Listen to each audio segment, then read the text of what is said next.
Matematika dan Ilmu Pengetahuan Alam Universitas Negeri Padang. Saat ini saya dalam proses mengikuti sertifikasi dosen yang diselenggarakan oleh Kemendikti-Saintek pada tahun ini. Saya akan melakukan penyusunan dokumen pernyataan diri dosen dalam unjuk kerja Tridharma Perguruan Tinggi atau PDD UKT PT. Pada kesempatan ini saya akan memaparkan mata kuliah yang saya ampu, yakni Kimia Organik 3.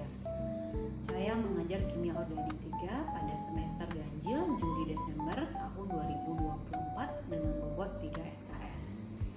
Mata kuliah Kimia Organik 3 ini adalah mata kuliah wajib dengan kode mata kuliah Kim.62.0066.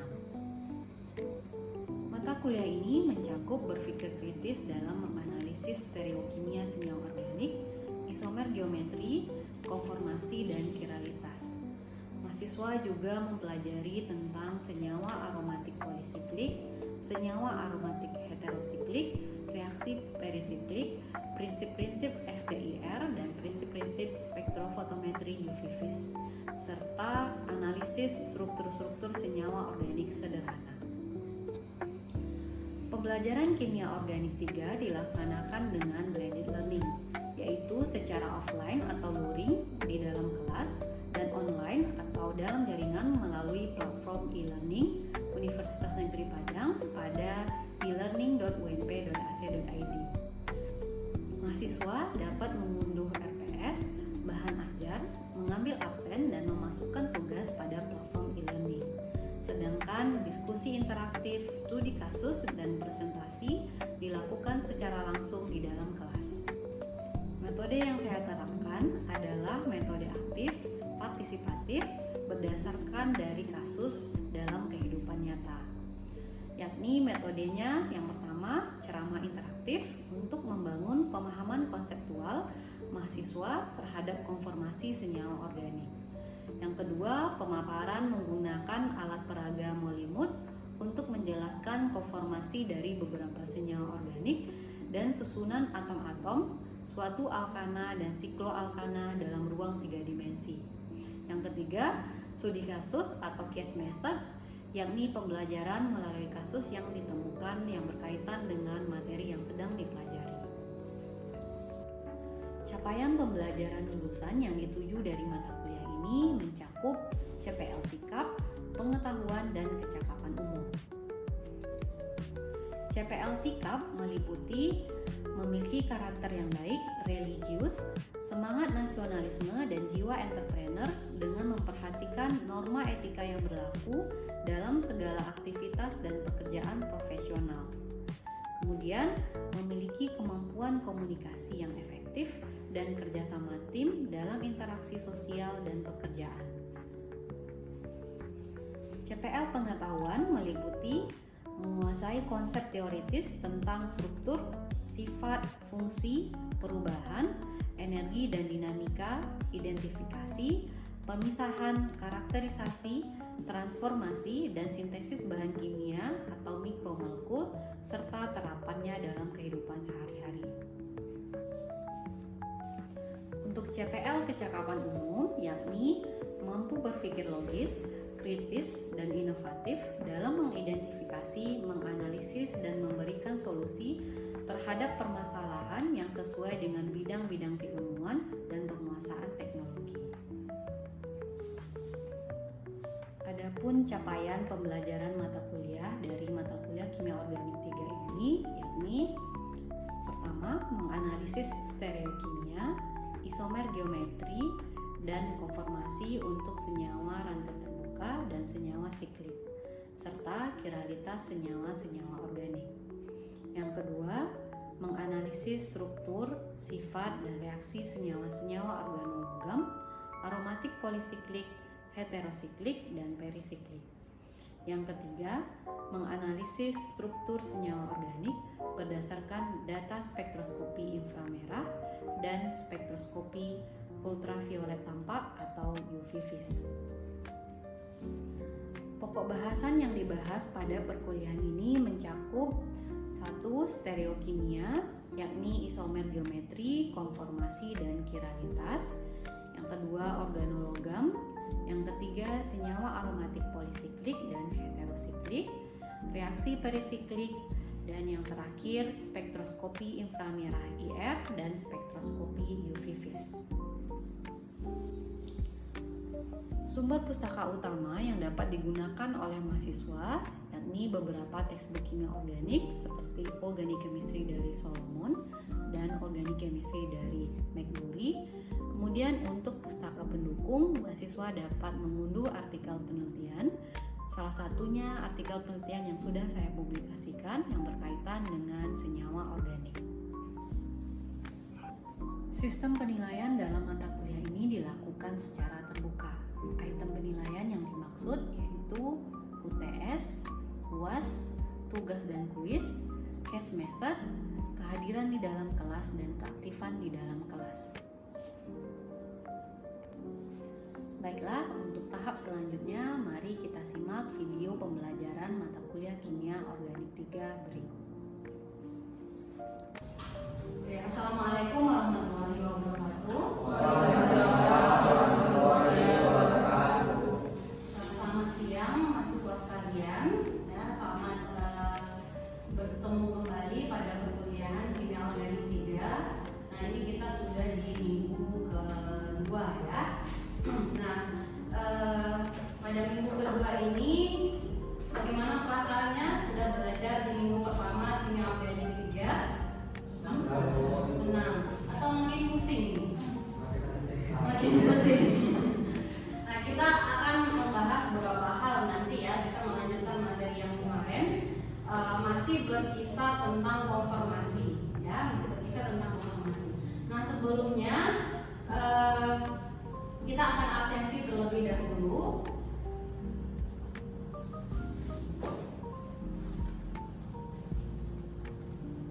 Haris Prayuda, Eka Putri Katunia, Cindy, Romi Dwipa, Dea, Richard Nurdin, Krisna Muhalasari, Nurul. Sudah berarti sudah hadir semuanya ya. Sebentar, ada yang belum terpanggil? Silakan yang belum terpanggil. Ada ya, sebenarnya Tiara Permadasari. Tiara, oke, Tiara ya, Tiara hadir. Ada lagi? Aziza, ya. Vincent hadir. Ada lagi? Ya. Jadi berarti hadir semua ya. Alhamdulillah. Oke, udah. Oke, alhamdulillah berarti hadir semua. Oke, sebelum memulai perkuliahan, mari berdoa terlebih dahulu.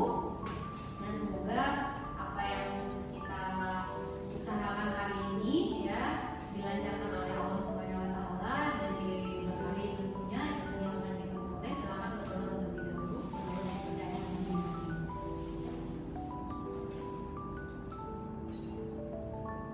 Sudah belajar tentang konformasi alkana ya. Kemudian kita juga sudah belajar tentang tata nama dari sikloalkana. Nah, kita akan bahas sedikit tentang sikloalkana dan perbandingannya dengan alkana terlebih dahulu.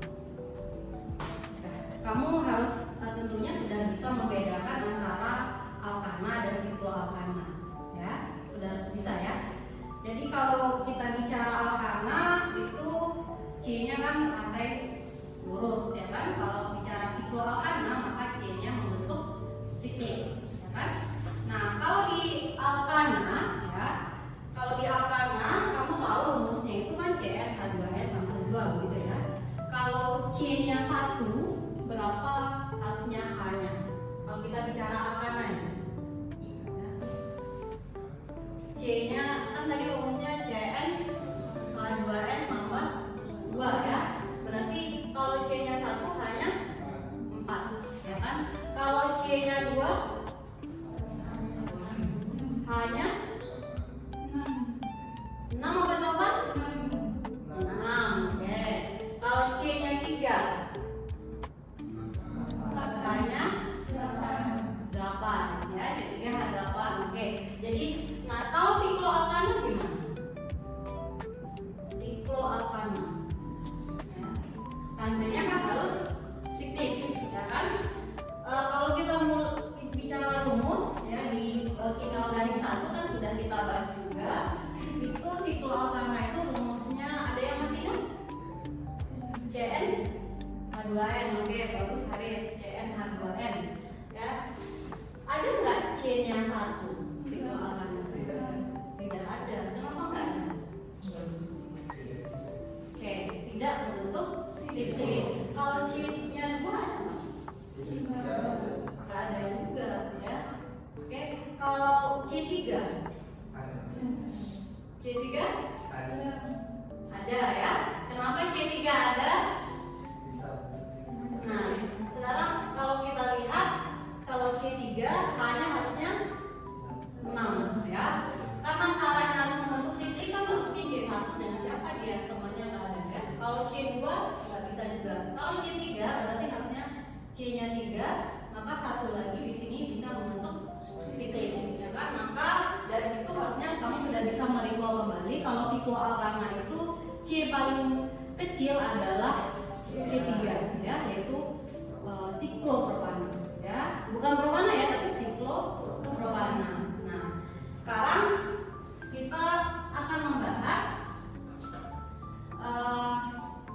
kalau kita bicara konformasi alkana ya, sudah kita bahas sebelumnya ya, mana yang lebih stabil, mana yang tidak stabil. Sekarang kita akan fokus kepada sikloalkana. Di sini kita punya siklopropana, siklobutana, siklopentana, dan sikloheksana. Oke, di sini kita sudah punya siklopropana, siklobutana, siklopentana, dan sikloheksana. Nah, sekarang ibu ingin bertanya kepada kamu, kira-kira dari 5 senyawa ini, 4 senyawa ini, mana yang merupakan senyawa yang memiliki kestabilan yang lebih tinggi?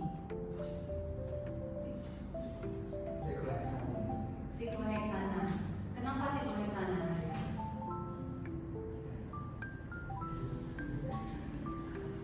Ya nggak apa-apa, dijawab aja sepengetahuannya.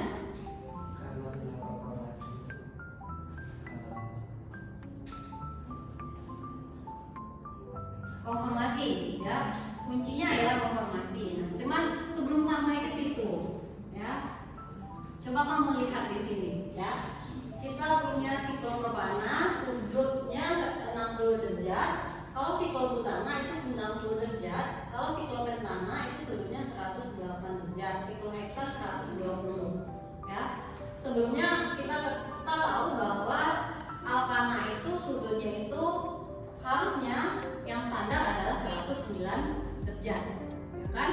Nah, berdasarkan ini, mana yang paling mendekati sudut tetrahedral atau CSP3? Mana yang paling mendekati? Harusnya siklopentana ya. Tapi berarti kalau kita lihat di sini ya, berarti siklopropana itu 49 kurang lebihnya ya. Kalau siklobutana 19, kalau siklopentana hanya 1 derajat, kalau sikloheksan 11 derajat ya. Yang paling mendekati adalah siklopentana. Jadi harusnya yang paling stabil adalah siklopentana. Tapi memang benar ya, dari siklopropana ke siklobutana kemudian siklopentana makin lama makin stabil ya. Tetapi yang ini sikloheksana jauh lebih stabil lagi. Jadi paling stabil bukan siklopentana, yang paling stabil adalah sikloheksana ya. Kenapa seperti itu? Ya, tadi sudah dijawab oleh Haris, itu adalah karena adanya konformasi. Oke, jadi kalau kita punya di sini ibu sudah punya beberapa struktur dari sikloheksa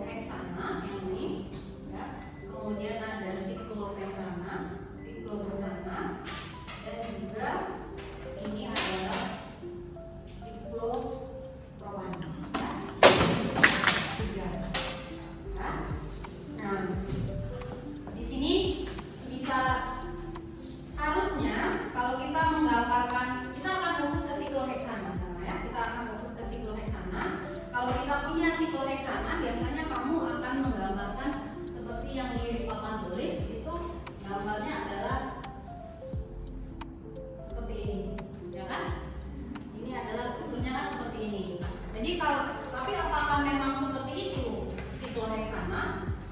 Apakah seperti itu? Jadi kalau kita lihat kan bentuknya seperti ini ya. Ya, sikloheksana kan bentuknya seperti ini. Tapi ini kan dalam ruang 2 dimensi. Ya, sebenarnya sikloheksana tidak seperti itu. Jadi harusnya begini. Ya. Nah, di setiap sudutnya ini kan adalah atom C ya, atom C.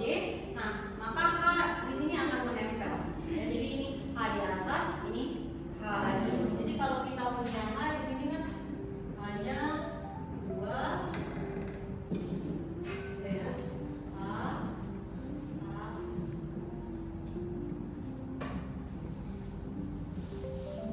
Nah, jadi kalau seandainya mau kita buatkan, jadinya di sini ini kita anggap dekat ke pembaca. Ya. Kemudian di sini menempel H atas dan bawah. Jadi di sini adalah atom H, atom H, atom H,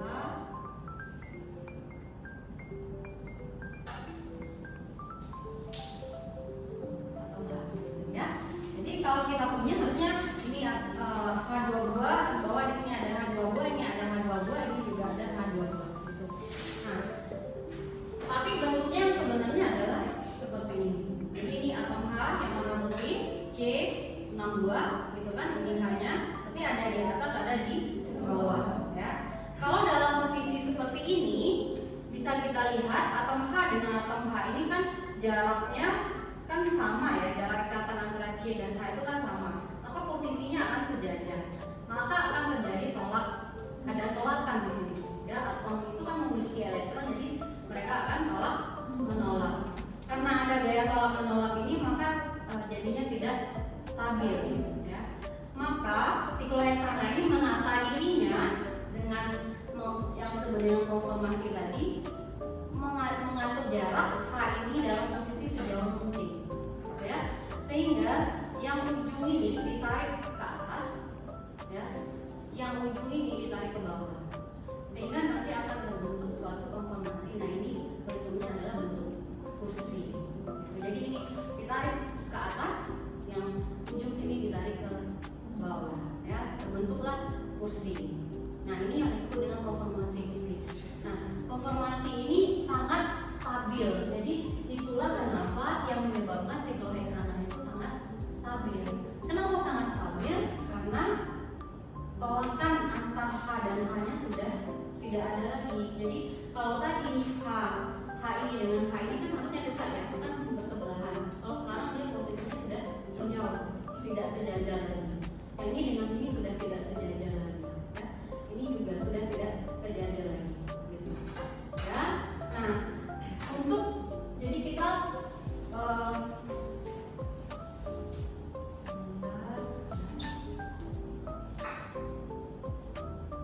nah, kemudian di sini konformasi dari sikloheksana ini bisa terus berubah-ubah, bahkan tadi ini bisa ditarik ke atas ya, ini bisa ditarik ke bawah. Nah, ini juga dia masih bisa menata dirinya karena kan molekul itu terus bergerak ya, terus bergerak, maka bisa saja posisinya seperti ini naik ke atas, maka ini jadinya setengah kursi, jadi kursinya hanya satu, ada sandaran aja ya, yang kakinya ke bawah hilang, jadi ini hanya sandaran saja. Atau ya, kemudian bisa selang-seling, jadi ini naik ke atas, ini turun ke bawah, ini naik lagi ke atas, ini turun, ini naik, sehingga ini namanya hidup belit. Jadi selang-seling, atas bawah atas bawah ya. Terus ini masih bisa bergerak lagi ya, ini sama-sama ke atas, ini jadinya apa? Bidu ya, jadi bentuknya bidu ya. Terus ini karena sudah terbentuk hidup, jadi ini bisa, ini lagi yang bergerak ya. Dibagi per tempat duduk saja, per kelompok ya.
jauh sekali. Nanti akan ada pertanyaan dan tugas berkaitan dengan itu ya. Nah, kita mulai dari sini dulu. Ya, ini kan konfirmasi awal, ya, konfirmasi awal. Artinya ini dengan ini tolak menolak. Ada berapa angka yang saling tolak menolak? Ada 6 di atas, 6 di bawah, ya. Kalau seandainya ibu tarik ini ke bawah, ya, ini ke atas, ada berapa yang tolak menolak sekarang? 4 atau malah tidak ada sama sekali? Tidak ada sama sekali, ya. Tapi kalau setengah kursi, ya, kan yang naik cuma 1, ya. Maka ini dengan ini tolak menolak, ya, kan sejajar nih, ya. Ini dengan ini tolak menolak, ini dengan ini juga, ini dengan ini juga. Hanya ini yang tidak. Ya, berarti ada 1, 2, 3, 4, 5, ya, 5 atau C, berarti ada 10 atau H, ya, saling tolak menolak. Ada 10 atau H. Semakin banyak atau H yang saling tolak menolak, berarti energinya semakin tinggi. Nah, sekarang siapa satu orang yang bisa menjelaskan kenapa hidup dengan setengah kursi lebih tinggi energi setengah kursi? Coba di depan. Kenapa setengah kursi lebih tinggi energinya dibandingkan dengan hidup? Ya, siapa yang bisa? Silakan. Oke, Eka. Jadi Bu, kenapa konfirmasi setengah kursi itu energi potensialnya lebih tinggi daripada hidup? Karena konfirmasi untuk setengah kursi ini kan hanya 1 atau yang ke atas, sehingga atom H yang tolak menolak itu jumlahnya ada 10. Sedangkan hidup ini ada 2 atom C yang ke atas seperti ini.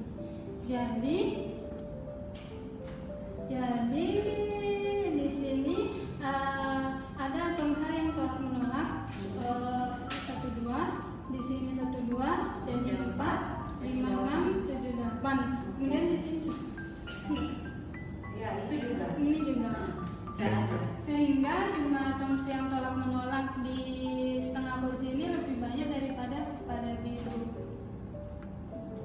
Iya, Sehingga energinya lebih tinggi untuk setengah kursi dibanding biru. ya, benar ya, benar sekali ya. Jadi akibat dari jumlah atom H pada setengah kursi itu lebih banyak yang tolak menolak ya dibandingkan dengan yang pada konfirmasi hidup. Ya, benar ya, benar sekali ya. Jadi akibat dari jumlah atom H pada setengah kursi itu lebih banyak yang tolak menolak ya dibandingkan dengan yang pada konfirmasi hidup. Ya. Oke, mungkin demikian ya untuk tugas hari ini. Sudah Ibu masukkan di e-learning, silakan dicek ya, kemudian dijawab berkaitan dengan konfirmasi juga ya. Kenapa bidu belit lebih rendah potensial energinya dibandingkan bidu? Itu salah satu tugasnya ya, silakan dikerjakan dan diupload di e-learning. Oke. Sebelumnya ada pertanyaan sebelum kita tutup perkuliahan hari ini. Ada pertanyaan? Ya, silakan. Minggu depan kita akan membahas terkait masih konfirmasi kursi, tetapi sekarang bagaimana kalau siklus heksananya 1 atom H-nya diganti dengan gugus lain seperti gugus metil namanya ya. Jadi ini kita ganti 1 terus kita masukkan metil di sini. Bagaimana energinya, apakah akan berpengaruh atau tidak? Nah, itu yang kita bahas dulu. Oke, ada pertanyaan lagi? Cukup, jika sudah cukup dan waktu kita sudah pas selesai juga ya. Demikian untuk hari